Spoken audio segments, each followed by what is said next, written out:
So Vineet, first of all, congratulations on the launch of the Surface Pro 4 in India. This is the first time that Microsoft is officially launching a Surface Pro or Surface device in India. Can you tell me why that is?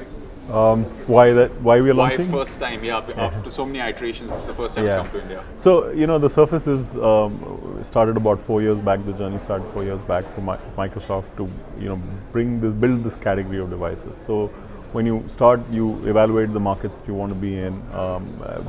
We worked with the corporate team to bring Surface to India, and we've been able to successfully get it to the market at this point. I think it's the opportune time. Every time is the right time. We are very excited with the kind of potential that we are seeing for this device. And one of the reasons that you see it today is that we've been talking to our customers for a while, and I've been doing this role for like a year, and I haven't gone to a single meeting where the meeting begins or ends. They say, when are you getting Surface to India? So I can say it with pride to all our customers, and we'll be informing them today that it's finally available. So let's start, they can get their hands on one, and they can start using that from this week onwards. Okay, so we were tweeting about the event that's happening, and most of the questions we got, which of course has to be the first question we start with, is the pricing of the variants that you've announced and the availability. Sure. Yeah, so very simple. We have 4 SKUs in consumer. We start with the Surface Pro 3, which is a Core i3 4GB and a 128GB SSD. That's around 74, 75, and that's a new SKU. And then you can buy the Surface Pro 4 keyboard, so you actually get a great experience using the Surface Pro 3 device. The next one is an i5 4GB 128, that's about 89. That's still the Surface Pro 3? That's Surface Pro 4. Surface Pro 4. So there's only one SKU of the Surface Pro 3, and the rest, all 3 SKUs are Surface Pro 4. Core i5 4 128, Core i5 8 256, and a Core i7 8 256. It's the same for commercial. For our business audiences, except the commercial audiences will not be able to buy a Surface Pro 3. The entry SKU for a commercial audience will be a Surface Pro 4 Core M 4GB RAM 128. So essentially in commercial it's Core M, Core i5, Core i7, and in consumer it's Core i3 Surface Pro 3, Core i5 and Core i7 Surface Pro 4. And the pricing, the starting of the pricing? Starting pricing for the Pro 3 is about 74,000 something, okay. And then the 89,000, and then goes up to I think 1.4 lakhs. Okay, and we've also recently seen the launch of the iPad Pro, so that would be a competing device. Your thoughts on that? Well, my thought on that is that this is an entirely new category, entirely different category that we built with the Surface Pro 3, and now we're taking it forward with the Surface Pro 4. It's a tablet that can replace your laptop. So it's a full-blown laptop and a full-blown tablet with the computing power of a PC. I think the iPad Pro is a good device that Apple's brought to the market, but I don't think it competes in the same space as this. It's a tablet that's bigger, and the keyboard experience is not really integral to the device. You can buy it separately. We can do it for the previous iPad as well.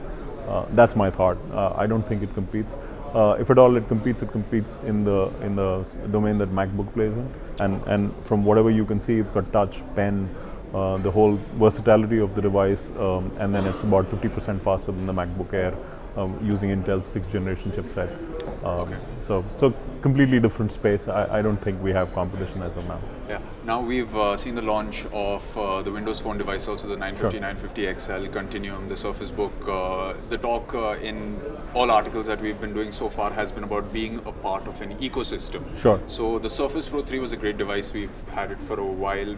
Windows, of course, is every gamer's choice. Then you have Xbox. So it's kind of a very good market that you have there. But Windows Phone still seems to be, struggling to keep up with that. How do you think that the entire Windows ecosystem that's being built would help that, or would Windows Phone need to do something? So we continue to drive innovation in every device category. Our endeavor as a company is, and the Surface Pro 3 demonstrates that really well, and the Surface Pro 4, is that we're wanting to build new categories and bring meaning to different categories. So if you actually even see the Lumia 950 and the 950 XL, it brings a different meaning to the phone space, because you have a phone that can actually become a PC.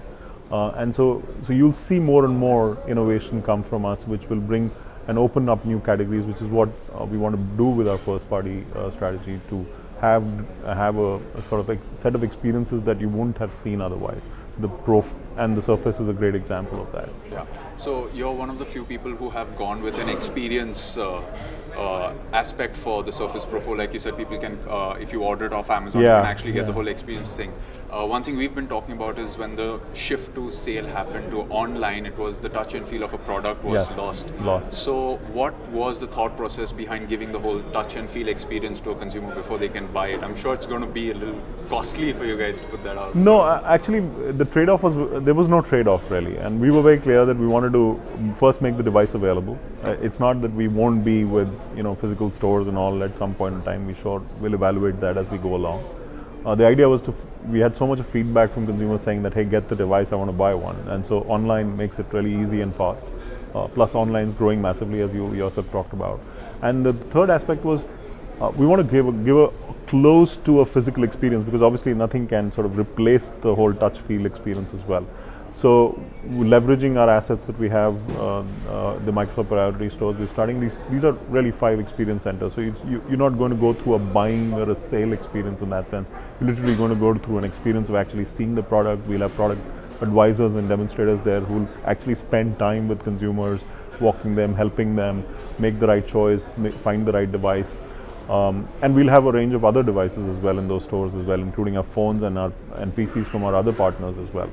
So you get a great experience, and if you don't want to go to the store, you can actually even book a demo. And so in 3 cities to begin with, Delhi, Bombay, Bangalore, somebody is actually going to come to your office and show you the product, and then you can decide to order it online. So we believe it's a true new omni-channel experience that we're bringing to the market. We're very excited about it. We're getting some great feedback from our partners on this approach, and we will extend it as we see more traction with this in other cities as well. Okay, my final question. Sure. Any plans on bringing the Surface Book to India soon? Yeah, so the Surface Book is available in 2 markets right now. We just announced that it's available. It's going to be available sometime in this quarter and to another additional 8 markets, but we don't have a timeline for India as yet. Okay. We'll share when we have that. Are you okay talking about any of the other products? For example, HoloLens, can I talk to you about that? I don't really know much about those, so I don't know whether you... Because Oculus just announced that if ECS pricing, you get an Xbox One controller with that, which was announced at E3, we were there. Okay. So, but anyway, okay, thank you so much for all the information. It was Thank great you. talking to you. Nice talking to you.